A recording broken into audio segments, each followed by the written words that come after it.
The U.S. has scientific evidence of unidentified flying objects thanks to the Pentagon's secret UFO unit, the senator who set it up has said.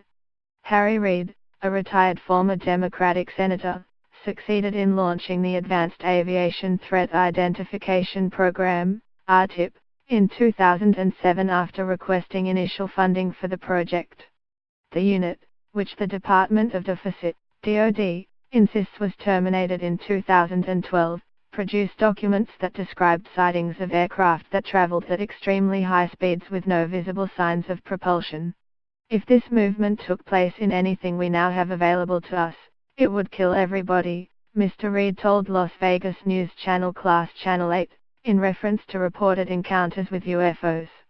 They couldn't withstand those G-forces. Something sitting there, whoom, down it goes.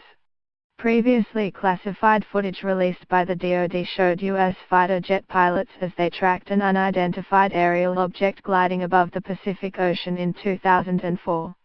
The object had been detected appearing suddenly at 80,000 feet by the USS Princeton, a naval cruiser, which had been tracking mysterious aircraft for 2 weeks. Commander David Fravor told the New York Times the object was about 40 foot long, had no plumes, wings or rotors, and outpaced their F-18s.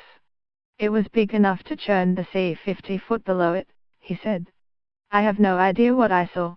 It accelerated like nothing I've ever seen, he added, admitting he was pretty weirded out. National Archives/PowerWire.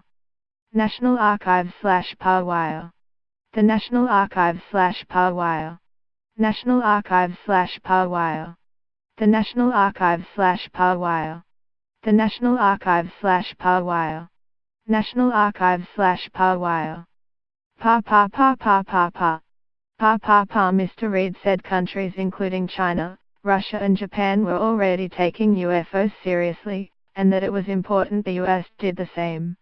Asked if he was glad the revelations had been made public, Mr. Reid responded, I am very glad, because now we have scientific evidence. Class Channel 8 reported Mr. Reid had told them one factor in the shutting down of AATIP was intelligence officials' fears the findings would end up on the front page of a newspaper. He also said some officials had religious objections to the unit. Most of the $22 million, £15 million, funding for the research went to an aerospace research company run by a billionaire and friend of Mr. Reid's, Robert Bigelow. Mr. Bigelow has said he is absolutely convinced UFOs have visited Earth. But Mr. Reid denied his friend's company was given preferential treatment. Even though this was a secure program, we wanted to make sure people couldn't complain that it was some sweetheart deal. No, it was put out to bid, he said.